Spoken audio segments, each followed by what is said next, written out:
السلام عليكم ورحمة الله تعالى وبركاته. مرحبا بأعزائي الطلبة والطالبات في حصة جديدة سأتناول فيها موضوعا خاص بمادة الكيمياء المستوى الثانية بكالوريا. إذن فهذا التمرين تم اختياره لأنه يضم عدة أسئلة مرتبطة بكل ما سبق لكم أن درستموه في الدرس. هذا الدرس المتعلق le suivi temporel d'une réaction et ainsi la vitesse de la réaction. Donc vous avez le problème devant vous, vous pouvez le lire et le relire d'une façon plus correcte et répondre aux questions posées. Après vous allez comparer vos résultats avec les miens. Donc voilà, on étudie l'évolution en fonction du temps d'un mélange obtenu à partir d'un mélange, à partir d'un volume V1, 100 ml, d'une solution acide oxalique, H2C2O4 de concentration C1 et un volume V2 100 ml d'une autre solution acidifiée. Donc acidifiée, c'est-à-dire que l'acide en excès de dichromate de potassium de concentration C2. Voilà, on obtient la courbe que vous voyez devant vous. Donc le volume du mélange est de 100 ml. La réaction d'oxyde de réduction qui se produit met en jeu les deux couples que vous avez devant vous.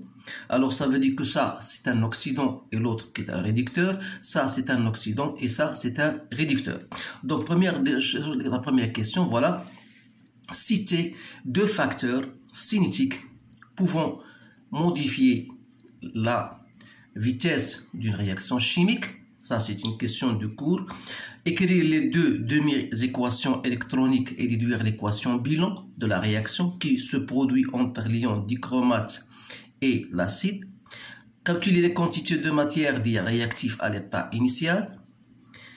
Construire le tableau d'avancement de la réaction et déterminer l'avancement maximal et le réactif limitant. Cinquième question. Donc vous avez définir mathématiquement la vitesse volumique. La vitesse normalement volumique ou bien volume, c'est-à-dire c'est la vitesse volumique ici. Donc de la réaction, exprimer la vitesse de la réaction en fonction de la concentration des ions. Septième question, déterminer la valeur de la vitesse volumique de la réaction à l'instant t égale 46. Déterminer le temps de la demi-réaction de cette réaction. Et enfin la question neuvième, tracer qualitativement la courbe d'évolution de la concentration en fonction du temps si on augmente la température. Donc voilà les questions en général. Donc essayez bien sûr de stopper la vidéo pour marquer bien sûr ces questions-là et vous allez répondre à ces questions. Maintenant je vais plutôt diviser cette page pour ne pas me gêner. Donc je vais la diviser, je partage en deux. Je vous demande pardon. Donc pour laisser la page pour que vous puissiez la voir totalement.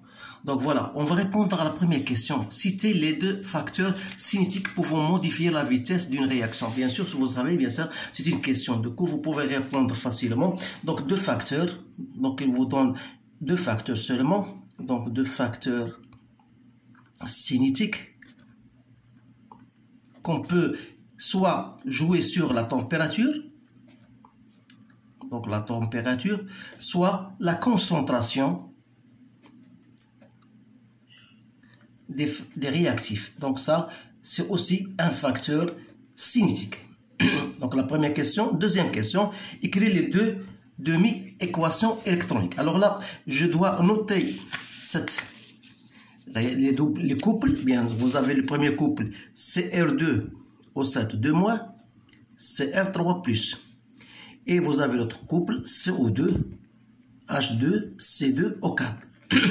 Alors je dis que pour ce couple-là, ça veut dire que ça c'est un oxydant et ça c'est un réducteur. Donc qu'est-ce que vous allez faire? Donc CR2O7, donc il va oxydant, c'est-à-dire toute substance chimique qui est capable de capter un certain nombre d'électrons. pour passer directement à CR3+. Alors donc, il faut bien sûr équilibrer cette réaction chimique en voyant que vous avez ici deux atomes, alors que ici vous avez un seul atome. Donc vous allez multiplier par 2. La première des choses, vous avez la présence de l'oxygène. Ici, vous n'avez pas d'oxygène, c'est-à-dire que vous devez ajouter une molécule. Donc, combien de molécules? Donc, vous avez 7 oxygènes. Ici, on a 1, donc vous devez multiplier par 7. Donc, qu'est-ce que vous avez ensuite? Vous avez 14 hydrogènes. Donc, vous devez le mettre en facteur, donc 14 H+. Alors là, une fois que vous avez terminé ça, vous avez équilibré, bien sûr, au niveau des molécules, ou bien au niveau des atomes, en précision. Alors là, il faut équilibrer les charges. Vous avez 14 plus 2, ça fait 12 plus, 2 charges plus. Et vous avez ici 6 charges plus. Donc, qu'est-ce qu'il faut? Il faut ajouter 6 charges négatives, donc 6 électrons. Voilà. Pour l'autre équation, vous avez H2C2O4. Donc, c'est un réducteur. Donc, il doit passer à CO2, donc vous allez équilibrer, donc vous allez multiplier par 2, donc c'est bien équilibré. Donc qu'est-ce qu'il nous reste? Il nous reste la présence de l'hydrogène, donc vous allez mettre H2, puisqu'il y a 2, donc H+, donc vous avez 2H+. Donc pour que la charge soit équilibrée, il faut ajouter 2 électrons. Alors là, vous n'avez pas encore terminé votre équilibration, donc vous devez quand même, pour avoir ici 6 et pour avoir 6, donc vous devez multiplier par 3. Et alors, bon, dans ce cas, vous allez ajouter chaque membre à l'autre, en mettant bien sûr, faire attention parce que vous avez 14 H+, et vous avez ici 6 H+, donc si vous allez retrancher, alors il vous reste 8 H+, d'où la réaction globale finale, donc c'est CR2O7 2- plus 3 H2C2O4 plus 8 H+, ça vous donne 2CR3+, plus 2 CO2 plus 7 H2O. Donc voilà la réaction bilan. Donc on a terminé cette question-là. Voilà, calculer les quantités de matière des réactifs à l'état initial.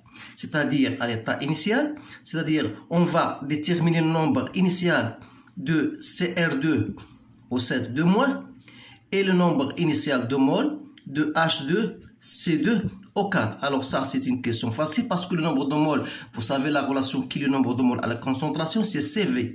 Donc pour nous, C2R2O7, ça appartient bien sûr à la concentration, il est de concentration, la deuxième solution de concentration C2. Donc vous allez mettre ici C2V2.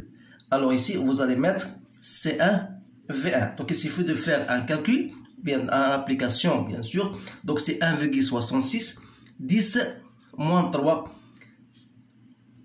bien sûr j'ai fait 1,66 10 moins 2 et je multiplie par le volume qui est égal à 0,1, ça me donne directement 1,66 10 moins 2 3 mol. Alors pour l'autre c'est la même chose, donc vous avez 6 10 moins 2, vous allez multiplier par 0,1, ça vous donne 6 10 moins 3 mol. Donc, voilà la réponse à cette question. C'est une question facile. Maintenant, on va passer à la suite des questions. On vous dit, voilà, construire le tableau d'avancement. Donc, pour construire le tableau d'avancement, il faut quand même mettre votre réaction globale ou bien votre réaction bilan devant vous. Donc, je vais la réécrire. Voilà. Plus 3H2C2O4 plus 8H+. Ça me donne 2CR 3 plus 2 CO2 plus 7 H2O. Donc peut-être que la réaction n'est pas totale, peu importe. Maintenant, voilà, vous avez le nombre initial. Donc vous allez mettre ce que vous avez trouvé. Ici, on a trouvé 1,66 10 moins 3. Ici, on a trouvé 6 10 moins 3. Vous avez ça, c'est en excès. Donc ici, vous avez 0. Donc, à l'état, ça, c'est un instant t égale à 0. À un instant t, vous aurez 1,66 10 moins 3 moins x, 6 10 moins 3 moins 3x, voilà. Voilà, et vous avez ici 2x, 2x. Ça, c'est toujours en excès. Alors, à un instant t, donc à un instant t max, si vous voulez, on aura ici 1,66 10 moins 3 moins x max, 6 10 moins 3 moins 3 x max, 2x max, de X max. Donc si vous voulez même dresser un tableau avec votre règle, donc c'est plus joli que ça. Donc maintenant, après avoir dressé notre tableau d'avancement, on vous dit voilà, définir mathématiquement la vitesse volumique. Donc la vitesse volumique, bien sûr, voilà la troisième question. Donc on a passé maintenant à la quatrième question. Donc cinquième question, définir mathématiquement la vitesse de la réaction. Tout simplement, donc la vitesse volumique de la réaction, et cela vous avez vu en cours, donc se traduit mathématiquement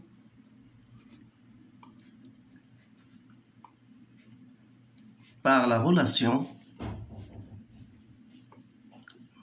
de points, donc V, c'est 1 sur V, le volume total de la solution, que je divise par dx sur dt, la variation de l'avancement x. Alors voilà votre définition de la vitesse volumique. Maintenant, on va chercher cette vitesse à un instant donné, mais avant cette question, on vous demande d'exprimer la vitesse de la réaction V de t en fonction de la concentration des ions. Alors là, donc il faut revenir toujours à votre réaction. Il faut chercher x. Donc, vous avez le nombre de Cr3 au plus, donc d'après notre réaction. Voilà, on a le nombre de Cr3 plus, c'est égal à 2x. C'est-à-dire que x, ou bien la concentration de Cr3 plus n'est autre que 2x sur V. Donc de là, je fais sortir x, c'est-à-dire c'est x égale concentration de Cr3 plus fois V que je divise par 2. Alors dx sur dt n'est autre que 1 demi V d sur dt de la concentration de Cr3 plus. Et par conséquent V, lorsque je divise par V, donc il me reste tout simplement 1 demi d sur dt de la concentration de Cr3 au plus. Voilà votre vitesse volumique. Alors là, je vais appliquer cette formule à l'instant t égale, bien sûr, exprimé, voilà ça, c'est l'exprimé, on a bien exprimé. Donc la question c'est de déterminer la vitesse volumique à l'instant t égale à 46 minutes. Alors je vais repasser à notre cours. Donc 46 minutes, voilà, vous avez déjà 40. Ça, c'est 60. Donc, alors là, je vous conseille, chers étudiants et étudiantes, de bien faire attention à votre cours. Parce que entre 0 et 20, il y a combien de gradations? Il y a 5 gradations. Donc, si vous divisez 20 par 5, il y a 5 gradations. Si vous divisez 20 par 5, ça vous donne 4. Alors, chaque gradation vaut 4. Donc, c'est-à-dire, c'est 40. Ça, c'est 44. Donc, 44 plus le 2, c'est-à-dire la moitié, donc c'est 46. Donc, voilà 46. Donc, alors là, si vous passez pour faire la projection, c'est sur ce point-là. Donc, à ce point-là, vous avez la tangente à la courbe. Donc, comment on va déterminer, bien sûr, d de Cr3 plus par rapport au temps? C'est le coefficient directeur de la tangente. Alors, je vais choisir deux points bien précis. Donc, je vais choisir ce point-là. Donc, ce point-là, vous avez 3, 6, 9, 12, 15 et 18. Donc, je mets 18. Et l'autre point, donc si je choisis 7 pour ce point-là, donc ça correspond à combien? Donc, 3, 6, 9, 12. Donc, je vais mettre 12. Mais sans oublier, bien sûr, que vous avez en millimoles. Donc, pour 18, ça correspond à ce point-là. Donc, 60, 80. Ici, vous avez 100. Et pour 12, ça correspond à votre temps 46. Alors là, je fais mon calcul et je vais trouver, je ne sais pas combien j'ai trouvé. Donc, j'ai trouvé 0,11 millimoles par minute. J'espère que cette réponse est juste. Donc, si cette réponse n'est pas juste, je m'excuse. Donc, essayez de faire votre calcul et vous allez trouver toujours, il ne faut pas oublier l'unité. Donc, dans ce cas-là, je trouve la vitesse, c'est 1 demi d de ça. Je multiplie par 0,11, je dois diviser par 2. Donc, je trouve 0,05 millimoles, litre moins 1, minutes moins 1. Alors ici l'unité n'est pas précise, mais parfois dans le jour de l'examen, on vous précise bien sûr l'unité. Elle vous dit voilà, exprimer la vitesse en mol, litre moins 1, seconde moins 1 par exemple, ou bien litre moins 1, mol moins 1, minute moins 1. Donc là, on vous laisse le choix de votre unité pour la vitesse volumique. Maintenant, après cette question-là, on a déjà répondu donc à cette question-là. Voilà, on vous demande de déterminer le temps de la demi-réaction. Vous savez bien sûr le temps de la demi-réaction.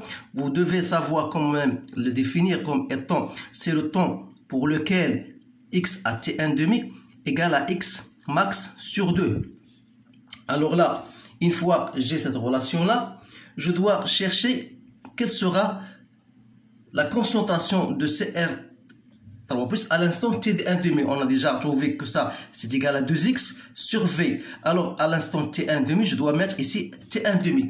Comme x t1 demi égale à x max sur 2, donc il me reste x max sur v. Donc je dois diviser x max que j'ai déjà trouvé 1,66 millimol par 0,2. Donc c'est 8,3 millimol par litre. Alors là, une fois j'ai cela, je dois repasser, je dois revoir ma courbe là, et je dois préciser où se trouve cette concentration de 8,3 millimol par litre. Alors là, il vous faut bien sûr faire attention parce que ici vous avez 3, ça correspond à 5 gradations.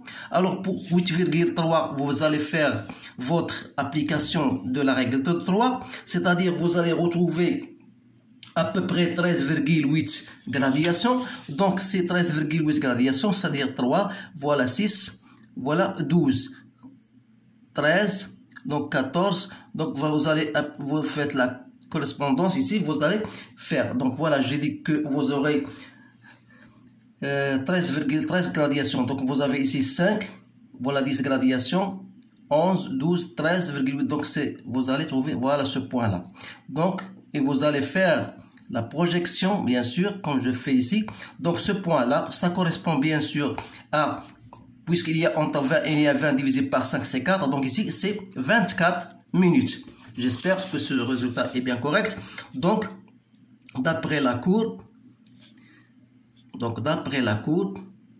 on aura T1 demi égale à 24 minutes. Voilà la réponse à cette question. Donc il nous reste simplement la dernière question, c'est tracer qualitativement la courbe d'évolution de la concentration en fonction du temps si on augmente la température. Donc puisqu'on a déjà dit que la température est un facteur cinétique, donc si on augmente la température, on augmente la vitesse de la réaction, et bien sûr votre courbe sera tout simplement plus élevé que celle-ci. Donc je n'aurai pas le temps de le faire ici, mais je vous le donne tout simplement pour une idée. Je vous donne une idée. Donc la courbe sera bien sûr au-dessus de celle-ci, bien sûr.